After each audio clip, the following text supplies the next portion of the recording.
Olá, bem-vindos a mais um Setcast. Eu sou Bruno Martins, diretamente aqui do Rio de Janeiro. Estou com minha colega Deise Feitosa, diretamente de São Paulo. Olá, Deise. Olá, Bruno. Vamos lá para mais um Setcast. Isso, Deise. Mas antes, fazendo uma pequena apresentação da SET, como de praxe. A SET é uma associação sem fins lucrativos que reúne há mais de 35 anos profissionais e empresas do setor de mídia e entretenimento, com foco em tecnologia, mas também em outras áreas desse amplo ecossistema. A SET tem participado ativamente de todas as grandes transformações do mercado de radiodifusão, como participou da definição do modelo da TV digital e agora dos trabalhos voltados à TV 3.0, né, Daisy? Isso mesmo, Bruno. E sabe por quê? Porque a SET, ela quer estar presente em todos os canais e falar com todos os públicos. E agora nós estamos aqui com o Setcast, que abre um espaço exatamente para conversas descontraídas, com convidados sempre muito especiais. Vamos falar de tecnologia, mas também vamos falar de muitos outros assuntos, né, Bruno? E para isso a gente tem um convidado super especial. Bruno, você quer apresentar? Sim, hoje temos o prazer de ter conosco o Pablo Bioni, que é um mega especialista em tecnologias emergentes, consultor na área e que fala de inovação e produção de conteúdo. Bom, Pablo, seja bem-vindo aqui ao Setcast e pode se apresentar e falar da sua trajetória. Ô, pessoal, muito obrigado. É um prazer enorme estar aqui com vocês, ser convidado aí da SET, né, para o SETcast. Deise, um prazer enorme conhecê-lo. Bruno, um prazer ainda maior revê-lo, né, meu amigo? Então, na verdade, é isso, pessoal. Eu tô fazendo 45 anos agora em agosto, e ao longo dessa trajetória de 45 anos, eu inicio ela dentro de laboratórios de universidade, no caso a PUC-Rio, que foi onde eu me formei como engenheiro de computação, e depois lá mesmo também fiz o mestrado em visão computacional, e dentro dessa área eu trabalhei sempre com foco em visualização, né? Porque a gente está falando de 1997, né? A visualização ela ainda não contava com um aporte tão forte desses aparatos gráficos que a gente tem hoje, de placa de vídeo, de esse super realismo, mas a visualização era uma forma que você tinha de conseguir tangibilizar e entender como é que dados coletados, dados massivos eram coletados e tornava algo tangível para sua compreensão e tomada de decisão. E aí eu entrei nesses laboratórios da PUC, trabalhei no TecGraph, que era voltado para a área de óleo e gás. Depois eu passei para um outro laboratório, que até do Bruno Feijó, o professor, que foi meu orientador, que ele era voltado a tecnologias de entretenimento. Então, a partir da ida desse laboratório, meu ingresso nesse laboratório, eu pude sair do país, trabalhei fora, fazendo novelas, fazendo filmes. Depois eu volto para o Brasil e volto no Brasil principalmente a convite para fazer um acidente para a Globo de uma minissérie chamada Maísa. E dentro desse meu ingresso da Globo, eu começo a fazer parte de um setor, de uma área que era de pesquisa e desenvolvimento. E foi aonde, de fato, eu consegui desenvolver ainda mais os meus skills, essas capacidades, porque eu comecei a perceber que era muito interessante a qualidade de você ser uma pessoa que entende tecnologia, mas, ao mesmo tempo, dominar uma parte artística, a qual eu cresci de uma forma muito natural ao longo da minha vida, do meu desenvolvimento, né? Então, foi dentro da Globo que eu fiz a minha carreira, fiquei dentro da empresa, no total, foram 16 anos, porque foram 5 anos como contratado pela PUC, e depois a Globo efetivamente me contratou, né, como funcionário, onde eu fiquei mais 11 anos e era head da área de inovação, pesquisa e desenvolvimento, focado para o futuro do conteúdo, no MediaTek, né? Que era o laboratório que nós tínhamos de inovação. E a partir de então, eu cheguei num determinado ponto, assim, cara, eu acumulei tanto conhecimento, tanto treinamento, que eu comecei a ter muita facilidade para trabalhar com outras empresas de outras áreas, lidando com tecnologia emergente, voltando muito com a sensibilidade lá do meu passado, que era, gente, temos dados, temos hoje tecnologias como inteligência artificial, né, que ela se divide na parte de machine learning, na parte de deep learning, todo o conhecimento e uso de dados, não só para você tomar as decisões, mas também para você usá-lo de forma sintética, usando humanos virtuais, parte de voz sintética também, que foi aonde eu comecei a me especializar e me tornei ali quase que, vamos dizer assim, uma referência dentro do assunto. Espero não ter me alongado muito, mas acho que já deu para perceber assim, que vai permeando muita coisa, tá? Com certeza, não, é muito instigante aqui, estamos curiosos, inclusive, para saber mais aí dessa trajetória, né? Claro. Inclusive, eu estou observando aí alguns objetos aí no fundo, temos uma impressora 3D. Temos uma impressora 3D. Eu tenho duas impressoras 3D. Conta pra gente, assim, você produz objetos? Olha, eu faço... Isso começou assim, vamos descobrir o que uma impressora 3D é capaz de fazer. E, assim, como eu te falei, né, eu modelo, eu tenho essa facilidade de criar coisas 3D, trabalho na área de efeito visual. Assim, pô, vamos ver o que é comprar uma impressora 3D, modelar alguma coisa, imprimir e ter ela de verdade na tua mão. E eu comecei a pegar gosto, comprei duas impressoras. Uma é essa daqui de trás, que é uma impressora de filamento, e eu tenho uma outra de resina, né? E aí eu consigo fazer... perdão, é para esse lado aqui. Eu consigo fazer os capacetes que eu gosto de fazer, né? E para me divertir aqui. Mas é um hobby. Que legal. Agora, você sabe uma coisa curiosa? Durante a pandemia foi quando eu tive o maior uso dessa impressora. Era um momento muito difícil, eu não sei se vocês se recordam, mas era um momento que começou a faltar material para os hospitais, né? Uhum. E você precisava sair na rua, fazer alguma coisa, usava viseira, os médicos ficando doentes com a Covid. Eu consegui entrar dentro de um grupo e fiquei produzindo, modelei, né? E fiquei produzindo duas coisas. Uma era um arco que você botava aqui em cima e botava uma folha transparente, dessas folhas transparentes que vendem em papelaria, para fazer um visor e proteger os médicos ali. Então, eu tinha vários amigos médicos que me botaram no grupo, eu produzia em torno de 50 por dia. Que bacana. Ia produzindo e doando. Até que teve uma vez que um médico me procurou, nunca vou esquecer, ele era pediatra, e ele falou assim, Pablo, a gente está com um baita problema, a gente não tem aparelho de entubar, a gente estava numa emergência, mas existe uma forma emergencial de fazer isso. E aí ele me mostrou o que era a peça, eu fiz a peça, e aí eu cheguei a produzir umas 10 peças dessa, até chegar no protótipo final, e usando, porque elas são caríssimas, e não estava chegando no Brasil, e as crianças estavam morrendo. Então a gente conseguiu imprimir essa peça, que era justamente para entubar a criança. E era usando coisas simples, né? Era operação de guerra, a gente tem que entender isso, né? Então foi um período em que assim, eu fiz um uso muito social, muito né?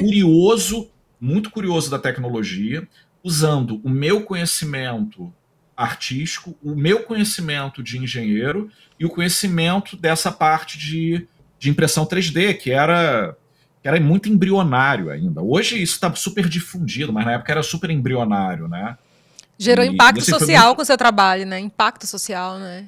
Mas você sabe que isso é engraçado? Isso que você falou é engraçado, porque eu fazia uma brincadeira na minha cabeça, que era o seguinte, as pessoas sempre falavam contra, mas eu tinha uma coisa na minha cabeça que era o seguinte, imagina que o mundo vai acabar, aparece uma arca de Noé aí, e você vai escolher os profissionais, né? E aí entra o primeiro e fala assim, o que você é? Eu sou médico, entra, a gente precisa de você. O que você é? Eu sou advogado, entra, a gente precisa de você. O que você é? Olha, eu faço efeito especial pra novela. Amiguinho, tu fica aí. Jornalista então, também, né? Eu acho que jornalista também, o povo não... Jornalista, eu tô ferrada nessa arca, ai meu Deus. Engenheiro, Bruno, você tá salvo, Bruno. Engenheiro... Mas vai muito disso, né? Mas é engraçado, né? Você olhar desse jeito, como é que você consegue transformar o propósito das coisas. Isso não serve só para o entretenimento. Você Sim. consegue mutar isso para outros fins também, com o mesmo conhecimento. Nossa, muito bacana. Inclusive agora, eu vi outro dia que estão construindo casas com impressora 3D, né? Para famílias. Sim, né? sim. Eu achei, sim. assim, espetacular, assim, né? Essas possibilidades Sim. aí. Essas casas, elas conseguem ser feitas no local, a impressora faz no local, e tem outras que eles estão fazendo as peças modulares. Então você monta a sua casa como se fosse Lego e ela é montada exatamente com a impressão 3D. Monta as paredes, você regula e tem. É muito interessante você pensar o quanto isso, em larga escala e da forma automatizada, consegue acelerar e custear, né? Deixar mais barato. Eu estava pensando aqui, porque eu tinha um projeto que eu trabalhei com o Vilmar Simeon, lá da Programa do Futuro em Brasília, e eles trabalham com recondicionamento de computadores. E não, porque eu estou pensando aqui sobre a questão do impacto também ambiental, e aí depois você me fala, porque eu não tenho o menor conhecimento sobre isso, porque é plástico, querendo ou não, né? E aí o Vilmar, eu lembro que eles estavam produzindo... Eles recondicionavam aparelhos de TV que recebiam, então, ali toda a placa ABL, ali, a carcaça da televisão com plástico ABL. Isso. E aí eles transformavam aquilo em filamentos para impressora 3D. E eu lembro que eles estavam começando a fazer umas experiências com próteses de animais que foram mutilados, né? Que foram perder a patinha, por exemplo, e estavam buscando outras soluções com base na economia circular, né? E aí eu queria saber o que é a sua opinião, porque é muito plástico, querendo ou não, né? A impressão 3D, acho que é assim que funciona, não é isso? Então... Sim, você tem dois tipos de... Você tem duas formas de você fazer a impressão, né? Você tem a metodologia de aquecimento e extrusão, que é essa daqui, onde você aquece a matéria-prima e você vai fazendo os depósitos um em cima do outro, e aí você gera a altura que você quer do teu objeto, e existe uma outra que é baseada em líquido, né? Resinas e coisas desse tipo. Do tipo de filamento, você tem vários tipos. Você tem o ABS, que de fato é derivado de petróleo, mas você também tem o PLA, que ele ele agride menos a natureza. Se eu não me engano, e aí agora pode me falhar a memória, mas o PLA eu acho que ele é biodegradável, tá? Resina já é um outro problema. Mas de toda forma, é toda a questão de como você usa o propósito, quantidade, desperdício e também a forma do reuso, né? Você conseguindo reutilizar, você expande muito o uso desse tipo de tecnologia e de entrega de produtos, né? Assim, por assim dizer. Eu não sei até que ponto, por exemplo, todo mundo na sua casa vai acabar tendo uma impressora 3D e quando você... Vou dar um exemplo. Comprei na Amazon, comprei na Magazine Luiza um talher ou um vaso. E aí você... Vai quebrar a indústria, vai quebrar a indústria esse negócio. O negócio começa a imprimir na tua casa, tu tá entendendo? Sei lá, imagina um treco desse, né? Que legal, gente. Não tinha pensado por esse lugar. Nunca tinha me passado pela cabeça. Gente, faz sentido. Já tem impressora de comida, que o pessoal tá fazendo impressão de carne. Eles fazem impressão eliminada. E a última agora, o pessoal tá imprimindo órgãos, né? Órgãos? O pessoal tá fazendo testes de impressão de órgão. Eu tive no Media Lab, né, lá do MIT, alguns anos atrás, e eu vi algumas visões assim que eles tinham de futuro relacionado à impressão 3D e ajudava muito a medicina, né? O aspecto de prótese que você colocou aí, ele de fato ele é um grande mercado.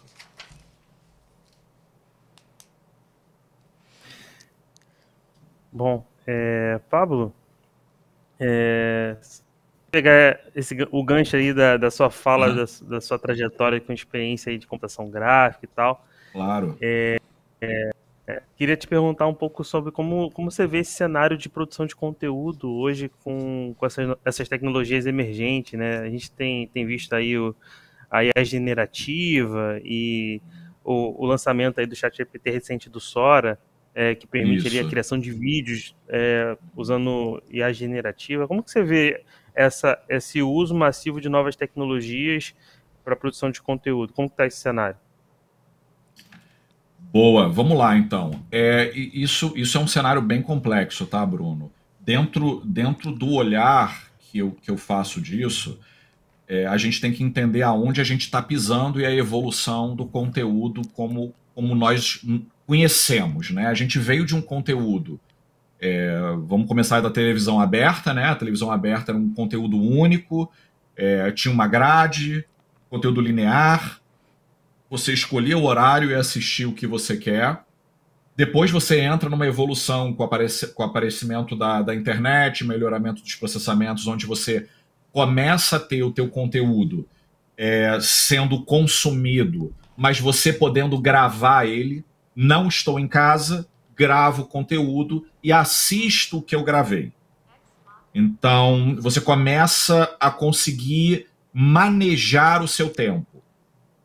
Você faz escolhas ainda assim, porque ou você assiste o ao vivo ou você assiste o que você gravou, né? Então era isso. Depois evolui mais, você tem o vídeo on demand, né? As plataformas onde você escolhe efetivamente o que você quer assistir na hora que você quer assistir. Então, tudo que a gente veio falando até agora, que eu falei até agora, é o modelo e é a forma como o conteúdo ele passou a se tornar disponível para o consumidor e, ao mesmo tempo, o hábito do consumidor de pegar esse tipo de conteúdo. Quando a tecnologia ela aumenta, você começa a ter devices remotos, né, celulares, tablets, e você não depende tanto da televisão, você começa a mudar o formato, você começa a aumentar a tua produção numa escala absurda, você não tem mais produções que são necessariamente longas, vocês começam a ter vídeos pequenos e de alto volume, porque tem uma alta produção. E a fronteira que a gente está chegando agora é uma fronteira um pouco diferente.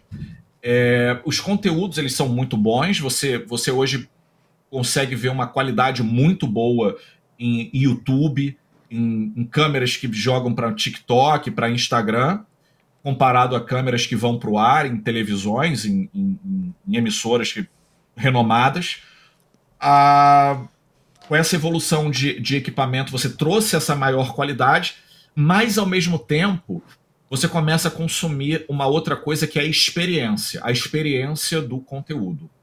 Quando aparece a experiência do conteúdo, que é você se sentir imerso naquilo, você se sentir parte da história, você consumir não só um áudio espacial, né, mas uma imagem com HDR, aquela imagem que mostra todas as sombras, todas as iluminações, que o cara consegue trazer esse nível de realismo, nasce também os processadores gráficos de altíssimo desempenho que entregam uma coisa chamada interatividade. E aí, de 2017 para agora, você tem videogames que eles produzem conteúdos que são conteúdos interativos, mas eles usam, por exemplo, atores escaneados e a tecnologia está ficando muito boa, porque os caras parecem que são filmados. Eles têm reação, a animação facial, a voz, tudo. E aí você entra numa fase onde o conteúdo começa a se tornar um conteúdo interativo. Você pode viver, você experimenta ele e você escolhe. Você pode consumir ele como uma história ou você pode fazer parte da história.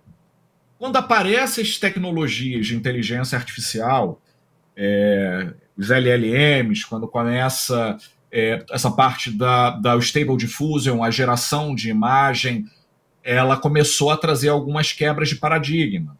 Porque o que essas inteligências artificiais fizeram? Elas trouxeram para um público leigo a capacidade de criar, por conta própria, elementos gráficos de altíssimo nível, só contando com o aspecto da imaginação da pessoa.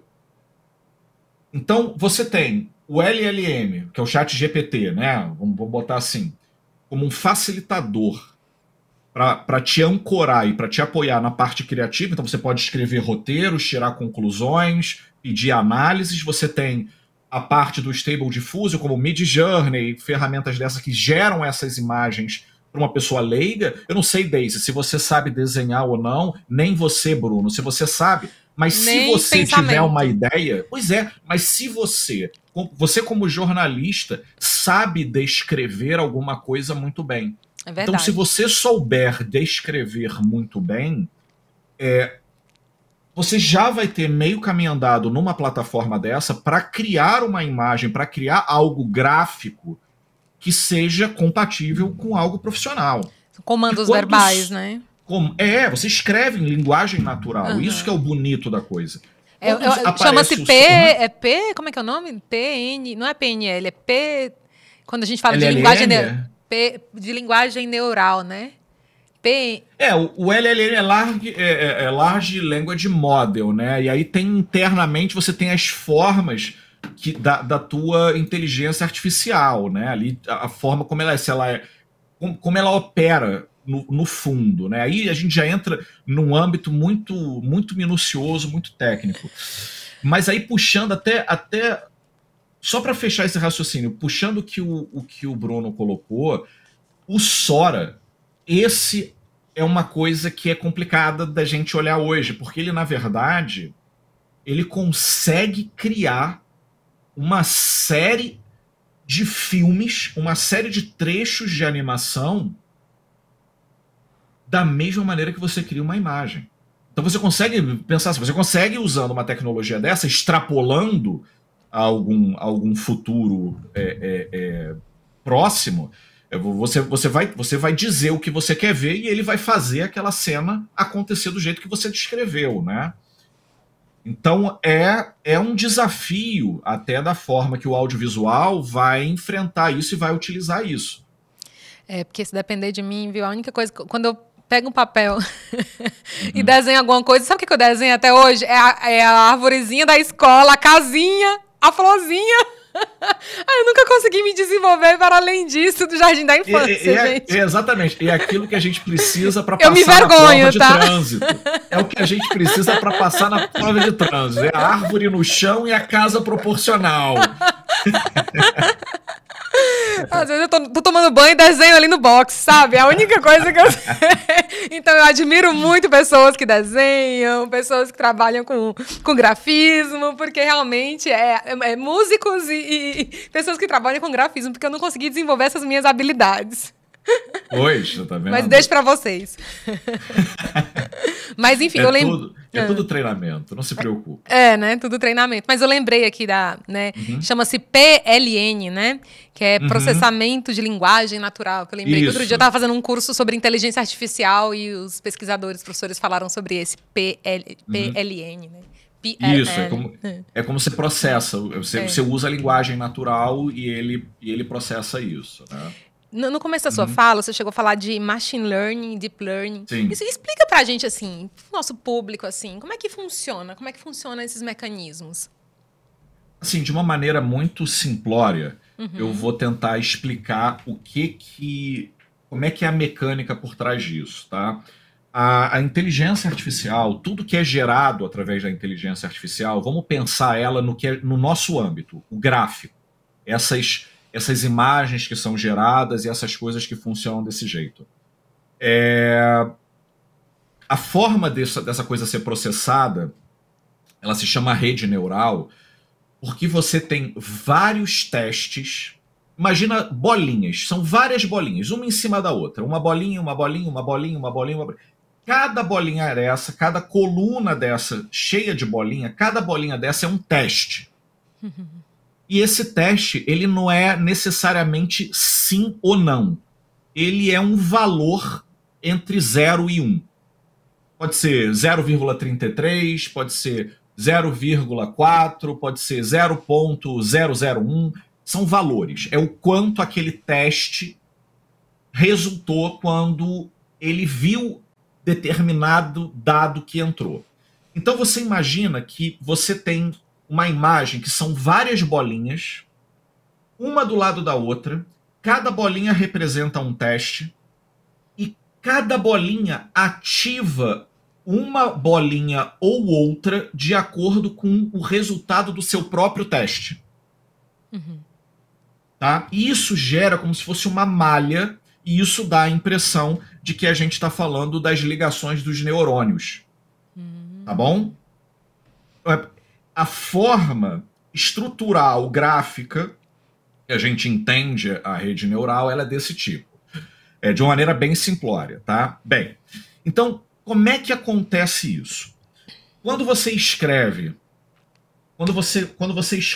para um Stable Diffusion, para o Midjourney, quero uma árvore, eu quero uma casa bonita de 2 andares com uma árvore na porta.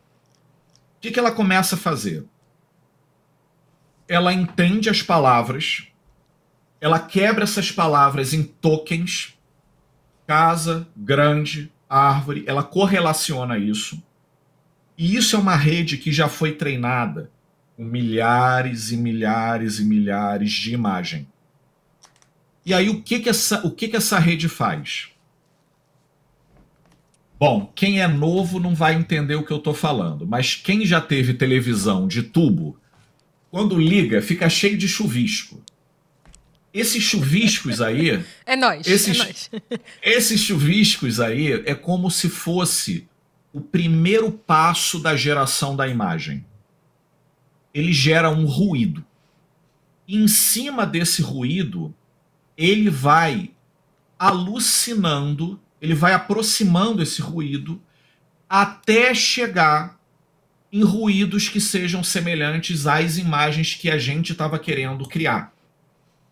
Então, é importante entender que a rede neural, todos esses algoritmos, eles trabalham com probabilidade, eles são modelos probabilísticos. Uhum.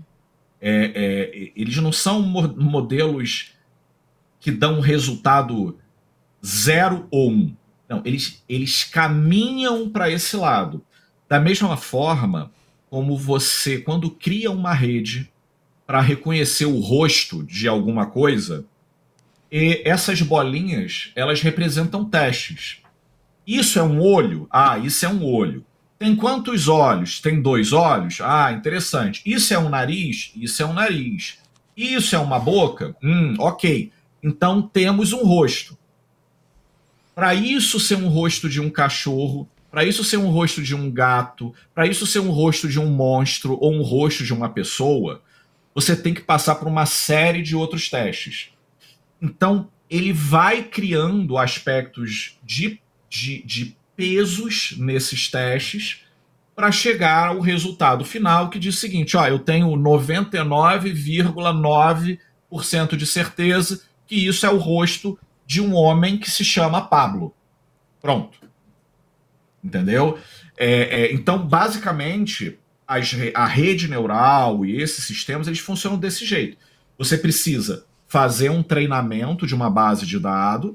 Essa base de dados ela fica interna à disposição do algoritmo, que se alimenta dela para gerar algum resultado. Então, é importante compreender que existe um viés no resultado da tua rede neural, do teu sistema aí, de acordo com a base que você usou para fazer o treinamento.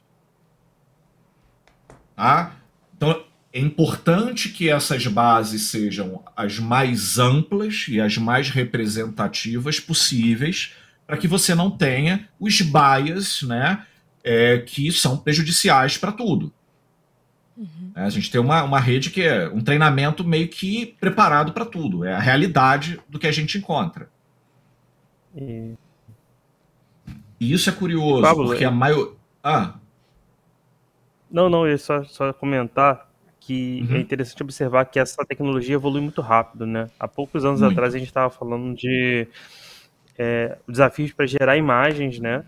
A gente agora já está falando de geração de trechos de vídeo. Daqui a alguns meses a gente vai estar falando de filmes inteiros que são gerados a generativa, né? E a generativa, né? Isso evolui muito rápido, né? Cara, eu em 2017, 2018, nessas minhas viagens, nessas predições, eu havia conversado lá entre nós no grupo que eu tinha um olhar para como essa coisa funcionaria, né? Assim, seria provável que em algum momento, ao invés de você procurar um catálogo, você escreveria, gostaria de assistir um filme de terror aonde o personagem principal é o Antônio Fagundes e, sei lá, eu boto um outro ator aí. E ele gera esse vídeo de acordo com o que você pediu. E aí essa é a parte interessante. Se você é uma emissora e você se você detém as suas obras, você detém a obra dos seus personagens, etc., em teoria, como você bem falou, a tecnologia está evoluindo muito em teoria, o que você conseguiria fazer, isso foi algumas experimentações que eu até fiz em laboratório e vi que elas funcionariam, seria você conseguir gerar contextos de peças audiovisuais onde você pode escolher os teus atores, onde você troca os teus atores, onde você pode trocar, por exemplo, um merchan, onde você pode trocar um produto, por exemplo. Você conseguiria fazer isso em tempo real e segmentando, que é muito interessante, né? Mas o treinamento dessas redes teria que ser com o arcabouço de conhecimento e da detenção de cada emissora ou de cada produtora.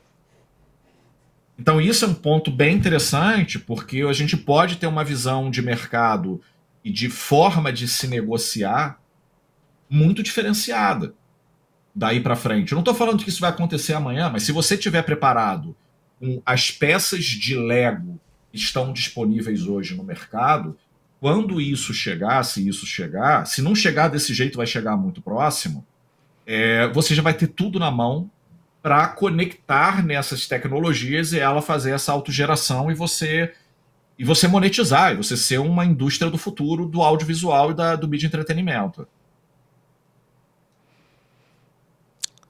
Bacana, distópico. É uma viagem, distópico, né? Tô aqui, eu tô aqui, desculpa. Né? Eu tô aqui imaginando e tô até sem palavras. Pior que isso não é ficção científica. Não. Pior que a gente conseguir executar esse tipo de coisa. E o que o Bruno falou, eu acho muito importante, tá, Deise? Que ele falou assim, pô, você lembra como essa coisa, quando em pouco tempo isso evoluiu? Esse ano, a NVIDIA apresentou uma placa gráfica que ela é 10 vezes mais potente do que a mais potente placa gráfica que a gente usava e foi a que criou isso tudo. Então, assim, é uma curva exponencial agressiva. E o ponto é, coisas que já foram treinadas, elas já têm uma sustentação e elas podem ser reutilizadas. Você não tem que retreinar tudo do zero em alguns casos. Então, isso ainda acelera mais a forma dessa tecnologia ser incorporada ao nosso dia a dia. Sim, não, com certeza. E aqui eu estou pensando, né, inclusive para a produção de... eu estava estudando um pouquinho de projetos com base em deepfake, você precisa de uma placa realmente bem robusta também, tem que ter todo um computador, assim. Mas eu queria entrar nesse tópico, porque você tinha falado de uma experiência que você fez no programa da Tata Werneck, quando você estava no Globo. Sim. E aí, com deepfake, eu já estou indo para esse lugar aí, com usar inteligência artificial, e queria saber se você podia contar um pouquinho para o nosso público como é que foi essa experiência, assim. Pô, claro, vai ser um prazer. Isso é uma coisa engraçada, né? Esse caso da Tata Werneck, para mim, do Lady Night, ele para mim é muito emblemático. Não sei se vocês chegaram a ver a primeira temporada do Black Mirror. Havia um serial, uma parte, o primeiro capítulo, se eu não me engano, era um político que queriam fazer um deepfake com esse político. E, em resumo, o cara falava assim, naquela época, não, a gente pode fazer o deepfake em tempo real. E naquela época não existia o deepfake em tempo real. Coisa de 1 ano depois, ou 2 anos, se eu não me engano, nós, dentro do laboratório, já estávamos desenvolvendo, a gente já tinha poder computacional e técnica para desenvolver não só a metodologia, mas também esse deepfake em tempo real. Então, eu falei assim, caramba, olha aí, prevendo o futuro esses trecos de ficção científica, né? Mas isso me chamou muita atenção, porque nós conseguimos, em curto espaço de tempo, um valor orçamentário extremamente reduzido, atender um pedido do criativo, que era colocar no ar uma coisa diferente, uma coisa nova, porque não é só a tecnologia, é como você usa a tecnologia. E a Tatá, ela recebeu de 7 a 9 convidados ao longo dos programas dela da temporada anterior, e um dos quadros que tinha era a Tatá trocando de rosto com o talento que ela estava entrevistando. E aí tiveram vários. Teve... Pô, gente, eu sou bem ruim. O do BBB agora, que é o apresentador do BBB. O Tadeu. O Tadeu, por Schmidt. exemplo, ele era um que estava lá, a gente treinou Cauã Raymond, a gente treinou vários personagens ali. E aí, em algum momento no show, ela ela falava assim, agora eu vou virar você, apertava e trocava o rosto. E aí, legal, isso era ao vivo, e eles podiam Incrível. ver isso, né? Então, assim, foi uma coisa muito bacana, porque o que se conhecia de efeito visual, o que se conhecia do aspecto gráfico, sempre foi pós-produção. A pessoa tinha que gravar e depois que a mágica acontecia. E hoje a gente está conseguindo fazer coisas totalmente fora da caixinha em tempo real. A gente dá visibilidade para a direção, para os atores também, para a plateia, de ver o que está acontecendo ali. Isso muda o jogo totalmente. Se você olhar como é que esses programas passados, né, que aconteceram, você vai ver que o entrosamento é muito engraçado e as pessoas se acham estranhas porque elas começam a controlar o rosto do outro. Né? E ela faz as caretas. Então, assim, é muito curioso, né? Foi um case que deu super certo, foi a temporada inteira, e a gente usou uma técnica pioneira, né? Uma técnica que a gente desenvolveu lá com a equipe, que era tempo real, o treinamento era rápido, um treinamento em média, para ficar bom, perdão, ele leva em torno de 15 a 20 dias. A gente conseguiu criar uma técnica que a gente conseguia treinar de maneira satisfatória de 5 a 7 dias. Então, isso aumenta muito a produtividade e a velocidade com que a gente consegue validar e testar coisas. Né? Então, foi um case bem bacana que a gente passou com eles lá. Legal. Acho que... Bruno? Bom, Pablo, como você colocou no início, né? Você como um cara aí bem envolvido nessas tecnologias emergentes, né? Você acompanhou aí toda essa história como diriam os livros de história do ensino médio, né? O apogeu e declínio ali do metaverso, né? E do Second Life também, né? Porque temos idade para isso. Mas a parte, não entendo que o metaverso acabou, mas toda aquela hype em torno do metaverso deu uma baixada agora, né? E como você vê essa questão do metaverso, dos dispositivos, enfim, aproveitar isso. Ótima pergunta, Bruno. Vamos lá.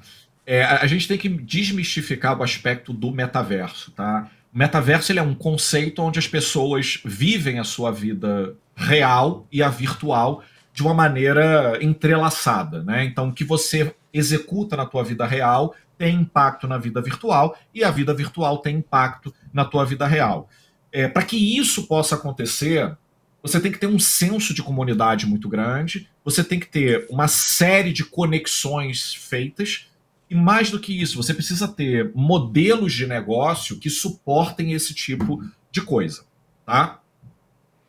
Só que antes de qualquer coisa, você precisa ter o elemento comunidade, né?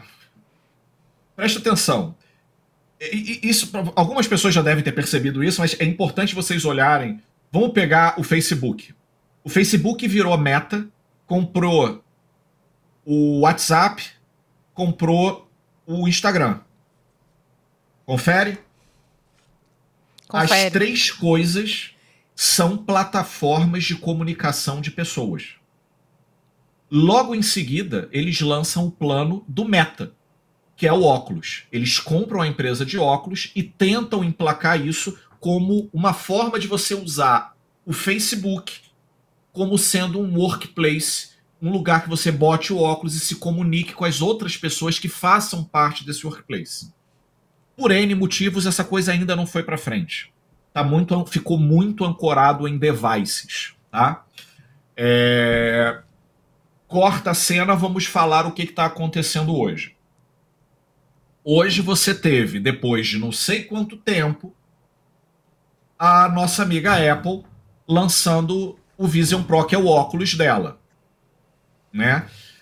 E qual é a característica da Apple? É uma baita comunidade. Quem tem Apple, compra Apple. E é Apple maníaco. Esses caras, eles têm uma comunidade e eles têm uma outra coisa, que é um ecossistema.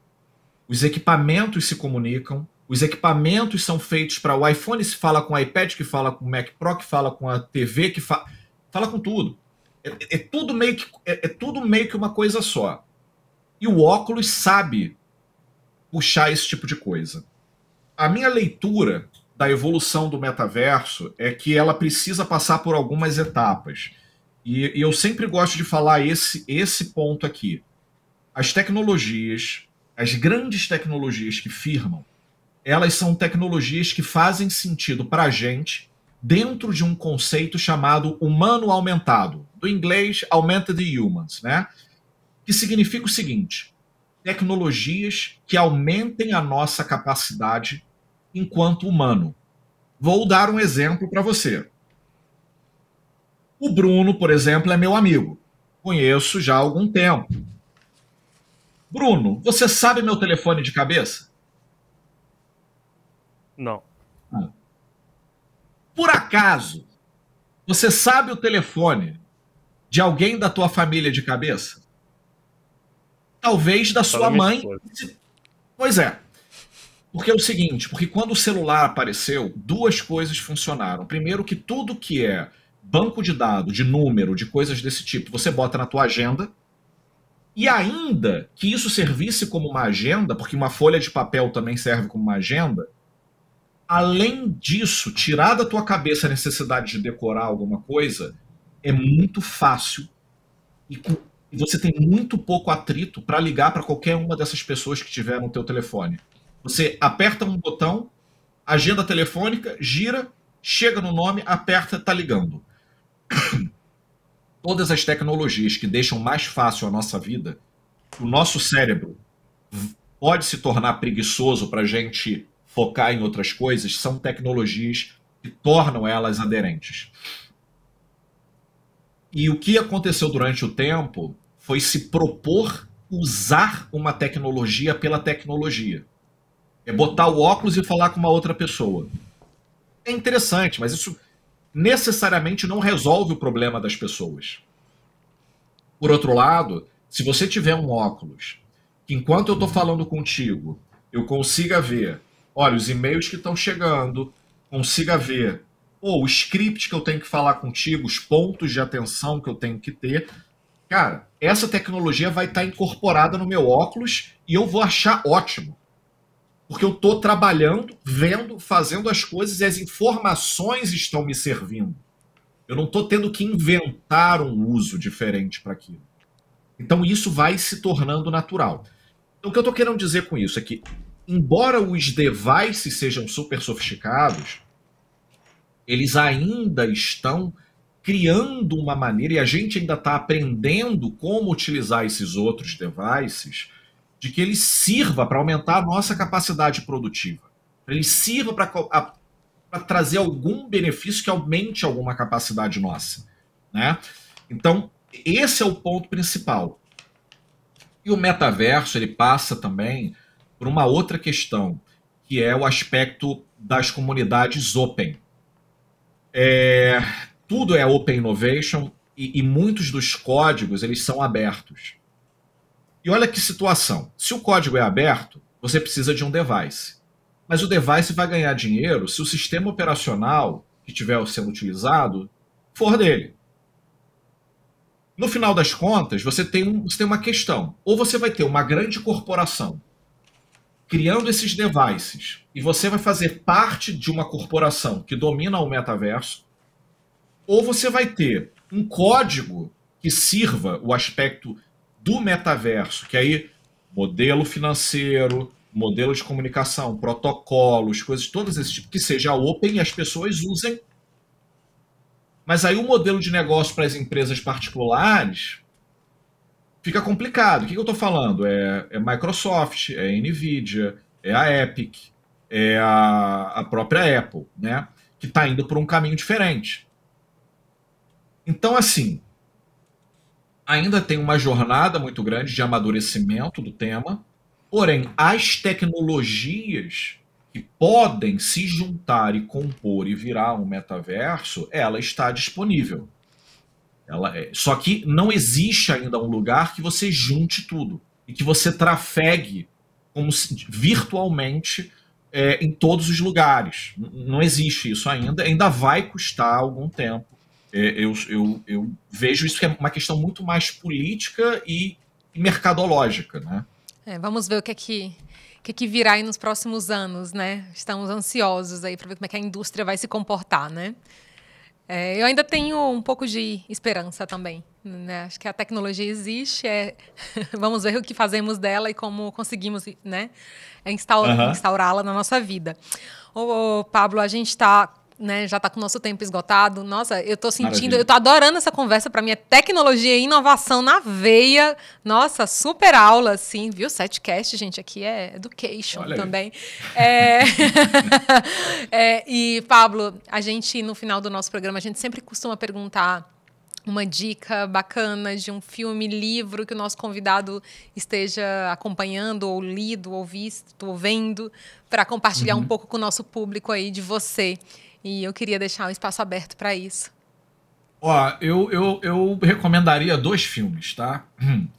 O primeiro filme é o Ex Machina. Esse filme, ele não é um filme recente, mas ele é um filme que ele engloba muitas questões interessantes, tá? Vale a pena ler. Ele tem uma pegada, talvez um pouco Black Mirror, mas é interessante você ver esse filme no passado, dele ter sido feito no passado e o que ele acontece, como as coisas estão acontecendo agora, tá? O outro filme parece uma piada, mas eu juro que não é.